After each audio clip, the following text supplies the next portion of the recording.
دیر سے صحیح سے اس بات کا احساس ہونے لگا۔ شکر ہے کھوتے ذہن دے وچ کچھ تے سمایا، گندا جین۔ آج وہ کچن میں موجود تھی اور میٹھا بنانے کی رسم سر انجام دینے کے لیے کھیر بنا رہی تھی۔ فاطمہ بیگم بھی نہیں، نصرت بیگم بھی آج سالوں بعد کچن میں ڈیرا ڈالے بیٹھی تھی کہ آج ان کی پوتی پلس پوتے کی بیوی کچن میں تھی اور ان کی خوشی کا کوئی ٹھکانہ ہی نہیں تھا۔ وقفے وقفے ہدایت کرتی وہ کچن ٹیبل پر بیٹھے ہوئے بھی اس کی بہت مدد کر رہی تھی۔ ہم نے بھی اس حویلی میں جب رسوئی میں ہاتھ ڈالا تو کھیر بنائی تھی، اللہ بخشے تمہارے پردادا اور پردادی کو انہیں بہت پسند آئی، لیکن یہ نکچڑے تمہارے آقا جان انہیں بالکل پسند نہ آئی۔ پر میں بھی تمہاری دادی تھی، میں نے بھی ہار نہ مانی، ہفتے میں 2 بار کھیر بنا دیتی۔ یہ رہے میٹھے کے شوقین، مجبوراً انہیں کھانی پڑتی اور آہستہ آہستہ انہیں بھی پسند آئے گی، اب فرمائش کر کے بنواتے ہیں۔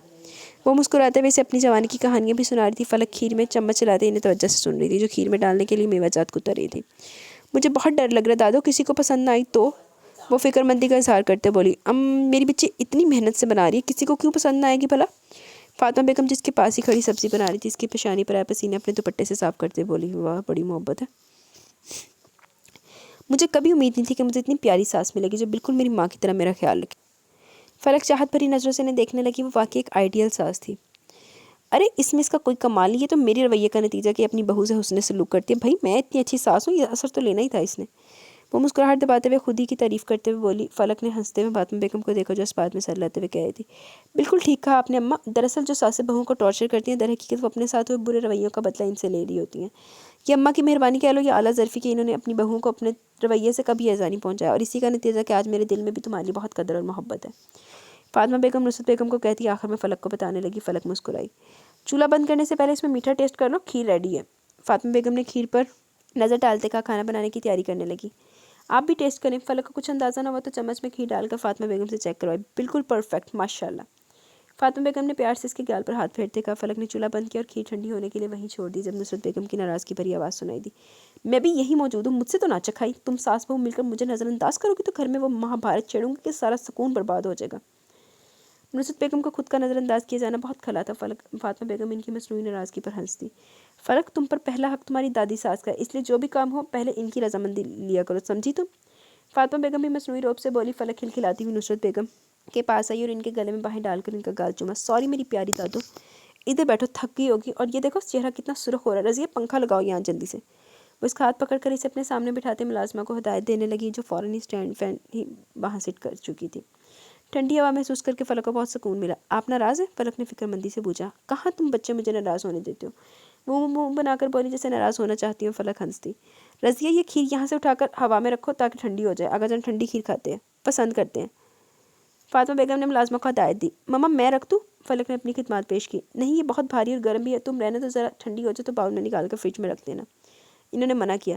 ارے میں کہتی ہوں میری بچی کو تو برتن اٹھا کر رکھنا بھی نہیں آتے، میرے بچے وہاج کو کیا بنا کر کھلائے گی؟ نصرت بیگم کو عنایت کی پھر سے پریشانی ستانے لگی۔ دن میں کئی بار وہ اسے یاد کرتی تھی اور ان 3 دنوں میں کوئی 10 دفعہ کال کر کے اس کی خیریت پوچھ چکی تھی۔ اماں آپ فکر نہ کریں، وہ حاج اس کے لیے ایک ملازمہ کا انتظام کر چکا جو گھر کے سارے کام کرنے کے ساتھ ساتھ کھانا بھی بنائے گی۔ فاطمہ بیگم نے ان کی پریشانی دور کرنے کے لیے بتایا اور مٹر پلاؤ کو دم لگایا۔ ہاں یار آج ادھر بھی مٹر پلاؤ ہی بنے ہیں، لیکن میں نے نہیں کھایا، یونوں گلا خراب۔ ارے دفع کرو ان ملازمہ کو، بھلا ملازمہ کے ہاتھ کا کھا کر حاج کے دل میں عنایت کے لیے کیا جگہ بنے گی؟ اور ہر عورت کے دل میں خواہش ہوتی ہے کہ اپنے شوہر کو اپنے ہاتھ کا بنا کھلائے، پر میری بچی کو تو کچھ بنانا آتا ہی نہیں۔ بھلا یہ بھی کوئی شادی کی عمر تھی اس کی، اور بیاہ کر بھی اتنی دور چلی کہ وہ حاج کا دماغ بھی بالکل اپنے دادا پر گیا۔ وہ بولی لیکن یہ نہیں جانتی تھی کہ عنایت تو پانی کا گلاس بھی پلانے پر راضی نہیں، کجا کے کھانا بنانا۔ اماں جان لڑکی کے سر پر جب پڑتی تو وہ سب سیکھ جاتی ہے، اور ہماری عنایت بھی سب کچھ سیکھ جائے گی، آپ مطمئن رہیں۔ وہ انہیں دلاسا دیتے ہوئے بولی۔ فلک کھیر کو ڈش آؤٹ کر کے اب اسے مکمل لگن سے سجا رہی تھی۔ نصرت بیگم سارا اسپات میں ہلا کر رہ گی۔ کچھ دیر بعد سب لنچ ٹیبل پر جمع تھے۔ آج بھی لنچ پر آ گئے تھے کیونکہ آج اس کی بیوی کی میٹھا بنانے کی رسم جو تھی سو وہ اسے ایسے کیسے کر سکتا تھا۔ کھانا کھا چکنے کے بعد فاطمہ بیگم کے اشارہ کرنے پر وہ کچن میں کھیر کا باؤل لینے گئی تو نصرت بیگم سب کو آگاہ کرنے لگی۔ آج ہماری بہو نے ہم سب کے لیے میٹھا بنایا، رسم کے مطابق بچی کو نیک دینا ہے۔ اس کے بتانے پر سب نے اسپات میں سر ہلائے۔ فلک کھیر کٹوریوں میں ڈالتی سب سے پہلے آقا جان کو پیش کرنے لگی۔ ہماری شکر بہت آئی ہے، ہم نہیں کھائیں گے، وہ ہاتھ اٹھا کر بولے۔ فلک کا دل جو خشک جذبوں سے دھڑک رہا تھا ایک دم اس کی رفتار سست ہو گئی تھی۔ ہونٹوں کی نرم مسکراہٹ بھی پھیکی پڑ کر معدوم ہو کر ہاتھ میں پکڑا باؤل لرز سا گیا۔ خاندانی رسم و رواج خاندانی بہو پر لاگو ہوتے ہیں، وہ نیک دینے والی بات پر نصرت بیگم کو دیکھ کر جتاتے ہوئے سرد انداز میں بولے اور وہاں سے اٹھ کر اندر کی جانب بڑھ گئے۔ ٹیبل پر موجود تمام نفوس کے چہروں پر سنجیدگی کے ساتھ زرد پن بھی نمایاں تھا۔ فلک آقا جان کی سربراہی کرسی کے پاس سر جھکائے کھڑی کرسی کو دیکھے جا رہی تھی، آنکھیں بھیگ رہی تھی تو دل میں درد اٹھ رہا تھا۔ ان سے صرف اس کا بہو کا رشتہ تو نہیں تھا؟ وہ ان پوتی بھی تھی اور اس نے ہمیشہ انہیں اپنے دادا کی نظر سے دیکھا تھا، لیکن وہ جانتی تھی ابھی صرف وہ غیر ذات لڑکی سمجھ کر اسے ٹھکرا رہے ہیں۔ لیکن جب انہیں پتہ چلے کہ وہ ان کے نافرمان بیٹے غیر مذہبی بہو کی بیٹی ان کی خود کی پوتی ہے تو یقیناً وہ اسے ٹھوکر مار کر گھر حویلی سے باہر نکال دیں گے۔ ہمیں کیوں انتظار کروا رہی ہے؟ جلدی تو، مجھے واپس ہاسپٹل جانا ہے۔ ولاج کو آغازان کا رویہ بہت کڑا گزرا، لیکن ان کے سامنے کچھ کہہ نہیں سکتا تھا، اس لیے غصے کو کنٹرول کرتے ہوئے منہ حشاش بناتے ہوئے فلک کو متوجہ کر کے بولا۔ فلک اس کی آواز پر چونکی اور سب کی موجودگی کا احساس کر کے بھیگی پلکوں سے مسکرا دی۔ جی دیتی ہوں، کہہ کر اس نے سب سے پہلے نصرت بیگم کو کھیر کا باؤل دیا، اس کے بعد مقصود منصور صاحب کو دینے کے لیے بعد فاطمہ بیگم کو دیتی۔ بلاج کے سامنے باؤل رکھ کر اپنی جگہ پر آ بیٹھی۔ واہ بھائی، ہماری بہو کے ہاتھ میں تو بہت ذائقہ ہے، مقصود صاحب نے تعریف کی اور جیب سے چند نوٹ نکال کر اسے دیے۔ فلک سواری نگاہوں سے نصرت بیگم کو دیکھنے لگی۔ آغا جان تو اسے نیک دینے سے منع کر چکے تھے۔ رکھ لو میری جان، تمہارا حق ہے، انہوں نے پچکارتے ہوئے کہا۔ اس نے بمشکل مسکرانے کی کوشش کرتے ہوئے نوٹ تھام لیے۔ یہ واقعی تم نے بنائی ہے؟ بلاج مشکوک نظروں سے اسے دیکھنے لگا۔ تو اور ماشاءاللہ، میری بچی لندن میں رہ کر بھی مشرقی لڑکیوں کی طرح سب سیکھتی رہی ہے، فلک کی بجائے نصرت بیگم نے جواب دیا۔ بہت دنوں بعد اتنی لذیذ کھیر کھائی ہے، ایک وقت تھا اماں جان ایسی کھیر بناتی تھی۔ بیگم میں تو کہتا ہوں آپ اب ریٹائرمنٹ لے لیں اور کچن بہو کے حوالے کر دیں، منصور صاحب نے کھیر سے انصاف کرتے کہا اور اپنا والٹ میں موجود تمام نوٹ نکال کر فلک کے حوالے کیے۔ وہ شکریہ سے وصول گئی۔ بلاج نے کہکا لگایا۔ آپ کو تو ہمیشہ میرے بنائے کھانوں میں نقص ہی نظر آئے ہیں، حالانکہ 30 سال سے حویلی میں کھانا بنا رہی ہو، الحمدللہ سبھی تعریف کرتے ہیں۔ ان کی ریٹائرمنٹ لینے کی بات پر فاطمہ بیگم برا بنا گئی۔ ماما دراصل ہم باپ بیٹے کو انڈیا سے الرجی ہے، اور جب آپ کھانا بناتی ہے تو نہ جانے کیوں انڈیا کی اسمیل آتی ہے اور ہمارا موڈ خراب ہو جاتا ہے۔ بلاج نے بھی باپ کا دفاع کیا اور ماں کو چھیڑا۔ بتاتی ہوں تمہیں انڈیا کی اسمیل، نالائق، کتنی بار کہا ہے کہ وہاں کی برائی مت کیا کرو، تمہارا ننیال ہے وہاں۔ وہ چمچ اٹھا کر اسے دکھاتی غصے سے بولی۔ شوہر پر تو بس نہ چلا، بیٹے پر ہی سارا غصہ اتارنا تھا۔ فلک اس نوک جھوک پر سب کے ساتھ ہنستی۔ مما پلیز دشمن ملک کو میرا ننیال مت کہیں۔ بلاج نے ہاتھ کھڑی کیے۔ فاطمہ بیگم کو غصہ مزید بڑھا۔ بیٹا جی، اب جب تم نے میری بیگم کے گنگا جل سے نہائے ملک کو دشمن ملک کہہ ہی دیا تو انہیں بلڈ پریشر کی دوا دیتے جانا، ورنہ شام تک پارا آسمان کو چھونے لگے گا۔ منصور صاحب نے غیر سنجیدگی سے کہا تو سبھی ہنسے۔ اتنا ہی برا لگتا تھا ہندوستان تو کیوں بیاہ کر لائے مجھے؟ ان کے پورے ملک کو گنگا جل سے نہائے کہنے پر وہ جل کر بولی۔ بھابھی جی، بھائی صاحب مذاق کریں، کیوں سیریس لیتی ہیں ان کی باتوں کو؟ سب جانتے ہیں آپ کی تصویر دیکھ کر یہ کتنے اتاولے ہو گئے تھے اور اگلے 20 دنوں میں ہی آپ کو یہاں لے آئے۔ مقصود صاحب نے بیچ میں مداخلت کرتے ہوئے بیچ بچاؤ کروایا۔ اور نہیں جیسے جنگ عظیم چہارم شروع ہوئی نہیں سی۔ آپ دونوں کی لو میرج ہے ماما پاپا؟ فلک نے خوشگواری سے پاری پاری دونوں کو دیکھا۔ صرف تمہارے بابا کی طرف سے، فاطمہ بیگم نے بڑبڑانے پر منصور صاحب ہولے سے ہنس دیے۔ وہیں فلک کچھ دیر پہلے بھی بدمزگی کو بھلا کر نصرت بیگم سے ان کی شادی کی کہانی سننے لگی۔ فاطمہ بیگم ملازمہ کے ساتھ برتن سمیٹنے لگی، باقی سب بھی دوبارہ اپنے اپنے کاموں پر جا چکے تھے۔ ارے فلک بیٹا، تم نے تو کھائی نہیں کی۔ اس کے سامنے پڑے باؤل کو ویسے کا ویسا دیکھ انہوں نے کہا۔ فلک نظریں جھکا کر لب بھیج گئی۔ انہیں کیا بتاتی کہ آغا جان کے انکار سے تو اس کا دل ہی بار بار بھرا رہا تھا، کچھ کھاتی کیسے؟ میرا دل نہیں کر رہا ماما، وہ کہہ کر پہلو بدل کر آنکھیں صاف کرنے لگی۔ اس سے پہلے نصرت بیگم اسے بہلاتی ملازمہ وہاں چلی گئی۔ چھوٹی بہو، آپ کے کمرے میں آپ کا فون بج رہا ہے۔ ملازمہ کو اطلاع دینے پر وہ اجازت لیتی اوپر آئی اور جیسے ہی روم میں قدم رکھا بلاج کو بیڈ پر پاؤں لٹکائے لیٹے دیکھ کر ٹھٹک گئی۔ آپ واپس ہاسپٹل نہیں گئے؟ فلک نے حیرانگی سے پوچھا اور سائڈ ٹیبل پر پڑا اپنا فون اٹھا کر دیکھنا چاہ کے بیچ میں بلاج نے اس کا راستہ روک لیا۔ وہ میرا موبائل نہیں بج رہا۔ وہ اس کی بات اچک کر بولا، اسے اپنے قریب کیا۔ آپ نے جھوٹ بول کر مجھے اوپر بلوایا؟ وہ ناراض نظروں سے دیکھنے لگی۔ یس، اگر ڈائریکٹ بلواتا تو تمہیں شرم سے وہیں بے ہوش ہو جانا تھا۔ اس کے مبالغہ آرائی سے کہنے پر فلک نے آنکھیں گھمائی۔ کیوں بلوایا؟ اس نے نظر جھکاتے ہوئے پوچھا۔ اس کی آنکھیں نظریں اس کے چہرے پر گڑتی اس کے آرزو کو دہکا گئی تھی۔ تم نیچے رو کیوں رہی تھی؟ یکایک اس کی تپش دیتی نظروں میں غیظ و غضب کا طوفان سا سمٹا اور اس نے اس کے جبڑے کو ہاتھ میں دبوچ کر شیر کی سی فنکار سے پوچھا۔ اس کے ایک دم بدلتے موڈ پر فلک حیران بھی نہ ہو پائی تھی کہ جبڑے پر تنگ ہوتی اس کی گرفت سے سانسیں رکنے لگی اور درد سے آنکھیں جل اٹھی۔ منع کیا نا میں نے تمہیں رونے سے، پھر کیوں اپنی آنکھوں پر ظلم کرتی ہو؟ اسے بے بسی سے پھڑپڑاتے کچھ بولنے کی کوشش کرتے دیکھ وہ اس کے چہرے سے ہاتھ ہٹاتے بے بس ہو کر خود میں سختی سے بھیج چکا تھا۔ فلک اس کے سینے کا سہارا پا کر پھوٹ پھوٹ کر روتی جیسے سارا غبارہ آج ہی نکالنے کا ارادہ رکھتی ہو۔ آقا جان مجھے کبھی معاف نہیں کریں گے، وہ میری طرف دیکھتے بھی نہیں ہیں۔ میں بھی تو ان کی پوتی ہوں، عنایہ کو روز فون کرتے ہیں، اس کی فکر کرتے ہیں، اسے یاد کر کے افسردہ بھی ہوتے ہیں، لیکن مجھے کبھی پیار سے دیکھا بھی نہیں۔ کیا وہ اتنے لا علم ہے کہ انہیں یہ بھی نہیں معلوم کہ ان کی ایک پوتی بھی ہے جو ان کے پیار و توجہ کی منتظر ہے؟ کیا وہ یہ بھول چکے کہ دنیا میں ان کا ایک بیٹا اور بھی ہے جسے وہ بے دخل کر چکے ہیں؟ وہ اس کے سینے سے لگی اپنی بھڑاس نکال رہی تھی۔ بلاج نرمی سے اس کے بال سے ہلا رہا تھا۔ آقا جان واقعی زیادتی کریں، اگر تم یہاں نہیں رہ سکتی تو بتاؤ مجھے، میں تمہیں الگ رکھوں گا۔ روزانہ آقا جان کی طنز بھری باتوں اور تکلیف کے جملوں کو برداشت کرنے کی ضرورت نہیں ہے، تم میری ذمہ داری اور تمہیں تحفظ دینا میرا اولین فرض۔ وہ سنجیدہ سا کہہ رہا تھا، فلک نفی میں سر ہلاتی اس کے سینے سے لگ ہوئی۔ میں آپ کو لے کر دور چلی جاؤں تاکہ یہ الزام بھی مجھ پر اور میرے پیرنٹس پر آئے کہ جیسی میری ماں نے اس حویلی کے بیٹے کو ان سے جدا کیا، ویسے ہی ان کی بیٹی حویلی کے ایک اور بیٹے پر ناگن بن کر قابض ہو چکی ہے۔ پہلے سب میری ماما سے متنفر ہے، مزید ان کی رسوائی کا باعث بن جاؤں۔ وہ آنسو ضبط کر کے سوالیہ نظروں سے دیکھنے لگی۔ میں مانتی ہوں ڈیڈی سے غلطی ہوئی تھی، انہیں ایک غیر مذہب کی لڑکی سے محبت نہیں کرنی چاہیے تھی، اور محبت کر لی تھی شادی نہیں کرنی چاہیے تھی، کیونکہ یہ دنیا محبت کے لیے نہیں بنی بلکہ یہ دوسروں کے کردار پر کیچڑ اچھالنے اور تکلیف دینے کے لیے بنی ہے۔ میرے ماما ڈیڈی سے نکاح سے پہلے اسلام قبول کر چکی تھی۔ اگر غیر جانبداری سے دیکھا جائے تو ڈیڈی نے ایک غیر مسلم کو اسلام کے دائرے میں لا کر بہت نیکی کا کام کیا، لیکن سب کو صرف ان کا غیر مذہب عورت کو اپنانا دکھائی دیا، ان کی نیکی کسی کو نظر نہیں آئی۔ اور میری ماما تو تھی ہی بری، وہ مرنے کے بعد بھی خود سے غیر مذہبی کا دھبا نہ ہٹا پائی۔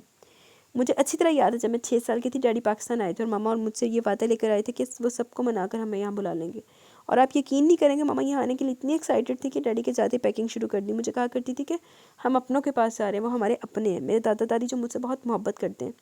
ماما نے یہاں آنے کے لیے اردو زبان بھی سیکھنا شروع کر دی تھی، اور ماما آپ سب کو دیکھے بغیر بھی سب سے بہت محبت کرتی تھی۔ لیکن جب ڈیڈی نے کچھ دن بعد خالی ہاتھ واپس لوٹا تو ماما بہت روئی تھی۔ انہوں نے ڈیڈی کو کہا کہ وہ پپو کی نند سے شادی کر لیں، انہیں بے شک چھوڑ دیں، لیکن ڈیڈی ماما سے ناراض ہو گئے کیونکہ ان کی محبت سچی تھی، ماما کو چھوڑ نہیں سکتے تھے۔ وہ روتے ہوئے تفصیل سے بتاتی اپنا غم غلط کر رہی تھی، بھلا جس کے دل کے زخموں کو سمجھ سکتا تھا، اس کا سسکنا اس بات کا گواہ تھا کہ اسے شدت سے اپنی ماں کے دکھوں پر ملال ہے۔ بلاج نے اس کے سارے غم خود میں سمیٹ لینے کا عہد کیا تھا۔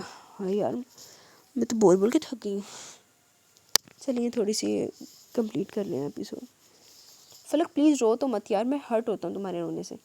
وہ تیز لہجے میں بے بسی سے بولا، نرمی سے اس کے آنسو اپنے پوروں پر چونے۔ مجھ پر بھروسہ رکھو میری جان، میں نہ صرف تمہیں بلکہ چاچو چاچی کو بھی اس حویلی میں ان کا مقام دلواؤں گا۔ وہ عزم سے بولا۔ فلک بھیکی پلکیں اٹھا کر اسے دیکھنے لگی۔ ایسی چھوٹی چھوٹی باتوں کو دل پر مت لیا کرو، آقا جان غصہ ہیں اسی لیے تمہیں نظر انداز کرتے ہیں، لیکن دیکھنا ایک دن تمہاری بھی اتنی اہمیت ہوگی جتنی عنایہ کی ہے۔ اس نے حوصلہ دیا۔ وہ دل میں اٹھتے ہوئے بال کو دبا کر سر ہلا گیا۔ ایسا نہیں تھا وہ عنایہ سے چلتی تھی یا کچھ، وہ تو بس عنایہ کے لیے سب کو فکر مند ہوتے تھے کہ احساس کمتری کا شکار ہو جاتی تھی۔ سوچتی تھی کہ کاش اسے بھی وہ اہمیت ملتی جو عنایہ کی تھی، اور یہ سب سوچتے ہوئے اس کا دل زخمی سا ہو جاتا۔ یہ سب چھوڑو اور یہ دیکھو جس کے لیے میں نے تمہیں یہاں بلوایا تھا۔ بلاج نے ایک گفٹ پیک سائڈ ٹیبل کی طرف سے نکال کر اس کے حوالے کیا۔ یہ کیا اور کس لیے؟ فلک گفٹ دیکھ کر حیران ہوئی۔ کیا ہے یہ؟ کھولنے پر تمہیں پتہ چل جائے گا، اور کس لیے یہ میں بتا دیتا ہوں۔ یہ پہلی بار مجھے اپنے پیارے پیارے ہاتھوں سے کچھ بنا کر کھلانے کا گفٹ۔ اس نے اس کے مسکراہٹ کے باعث بنتے ڈمپلز کو دیکھ کر کہا جب تک وہ گفٹ انریپ کر چکی تھی۔ Mobile phone? فلک چیخی۔ بلاج اس کی خوشی پر مسکرا دیا۔ پر میرے پاس تو آلریڈی موبائل ہے نا۔ برانڈڈ فون کو الٹ پلٹ کر دیکھتی ہوئی وہ یاد آنے پر اسے دیکھتی بولی، ہائے میں نے کوئی نواں فون لے آ کے دے، میں تو کبھی دوجا سوال ہی نہ کرا، لیکن وہ فون میرے جو ابھی فون ہے نا میرے پاس، اس سے اونچا ہونا چاہیے، اگر ایسے تھلیلا ہوئے گا تو پھر تو میں شکریہ اتنا گفٹ واپس کر دیں گی، نہیں واپس میں وہ بھی نہیں کریں گی، دو فون رکھ لوں گی، کدی یہ رہتے تھے کدی ہوتے تھے۔ ہاں لیکن اب سے تم یہی استعمال کرو گے کیونکہ یہ تمہارے شوہر نے تمہیں دیا ہے، وہ اسے خود سے لگاتے ہوئے بولا۔ لیکن آپ کو کیسے پتہ تھا کہ میں آج میٹھا بناؤں گی اور آج ہی آپ میرے لیے گفٹ لے آئے؟ ایک دم خیال آنے پر وہ اس سے الگ ہوتی مشکوک نظروں سے اسے دیکھنے لگی۔ بلاج ہنس دیا، بہت شارپ ہو تم۔ ایکچولی وہ حاج کی کال آئی تھی، اسے عنایہ کے لیے موبائل لینا تھا اور اسے سمجھ نہیں آ رہا تھا کہ کون سا ماڈل کلر لے، تو میں نے اسے ہیلپ کیا اور کہا کہ سیم ایسے ہی 2 فون خرید لے اور ایک مجھے بھیج دے۔ آج ہی اس نے بھیجا اور دیکھو میں نے موقع سے فائدہ اٹھاتے ہوئے آج تمہارے لیے میٹھا بنانے پر تمہیں پریزنٹ دے دیا۔ اس نے کندھے اچکاتے ہوئے تفصیل سے بتایا۔ دے دور فٹے منہ عنایہ، تینوں وہ حاج دی قدر ہی نہیں ہے، اور کدی تینوں سلون تے 5 گھنٹے تیرے گزار کے آ رہا تے کدی جا تیرے واسطے نا ایڈے مہنگے فون خرید رہا۔